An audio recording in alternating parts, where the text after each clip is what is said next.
हिला बरा वेळ मिळतो. आपल्याला तर श्वास घ्यायलाही वेळ नसतो. हिला काय काम असतं नाही तरी. रात्री उशिरापर्यंत फेसबुकवर ऑनलाईन असते. हल्ली जरा जास्तच फोनवर असते. काहीतरी सुरू आहे वाटतं. कानावर कुजबूज पडली. डोळ्यात पाणी अन मनात खूप संताप. काय करायचं अशा उपद्रवी लोकांचं. आता कुठे ती आपला छंद जोपासू लागली होती. एक दिवस तिला एक शब्दमित्र भेटला. त्याने तिला तिच्यातल्या सुप्त गुणांची जाणीव करून दिली. तिचीच तिला नव्याने ओळख करून दिली. तिलाच माहिती नव्हतं की तिच्याकडे इतकी शब्दसंपत्ती, शब्दांचं वैभव होतं. त्याने तिला शब्दांवर प्रेम करायला शिकवलं. ती पुन्हा लिहायला लागली होती. व्यक्त होत होती. आताशी कुठे ती मोकळा श्वास घेऊ लागली होती. अशातच अनोळखी मैत्रिणीचा थवा तिला भेटला. जणू जन्मोजन्मीचे बंध असावेत तसा. त्या थव्याने मुक्त संचार करायला शिकवलं. ह्या खळखळत्या झऱ्याने व्यक्त व्हायला शिकवलं. आपला आनंद मिळवायला शिकवलं. तिच्या लिखाणासाठी तिला मुक्त व्यासपीठ मिळवून दिलं. पण म्हणतात ना, खळखळून हास्यालाही भय असतं. पौर्णिमेच्या चंद्रालाही अमावस्येचा शाप, तसंच तिच्या आनंदालाही ग्रहण लागलं. तिने सारखं रडणं आता सोडून दिलं होतं. तिचं विश्व बदलत होतं. सतत होणारी तिची चिडचिड कमी झाली होती. एक नवे चैतन्य आलं होतं. तिच्या चेहऱ्यावरचा आनंद तिच्या खळखळून हसण्यात दिसू लागला होता. तिच्यातला बदल जाणवत होता. आणि म्हणूनच की काय, सगळ्यांनी मिळून तिच्या सुखाला सुरुंग लावायचं ठरवलं जणू. ऑफिसमधले सहकारी तिला तिच्या माघारी बोलत होते. त्यात महिला सहकाऱ्यांनी तर भंडावून सोडले होते. एक स्त्रीच दुसऱ्या स्त्रीच्या दुःखाचं कारण बनते. तीच समजून घेत नाही.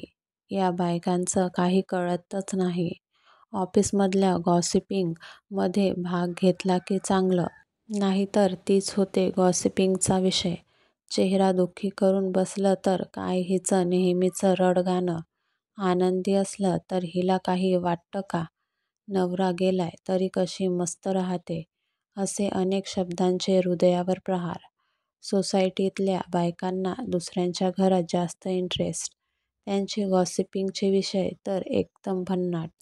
अमक्याच्या मुलाचं तमक्याच्या मुलीसोबत सूत, शेजारची रीना लिव्ह इन रिलेशनशिपमध्ये, सासू सासरे, दीर नणंद नवरा कसे वाईट, अगदी रंगवून चघळण्याचे सगळे विषय.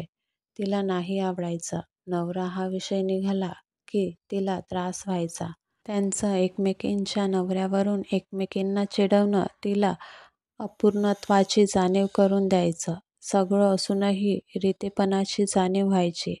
हळदी कुंकू, मंगळागौर, सुहासिनीच्या प्रत्येक शुभकार्यात तिला मुद्दाम टाळलं जायचं.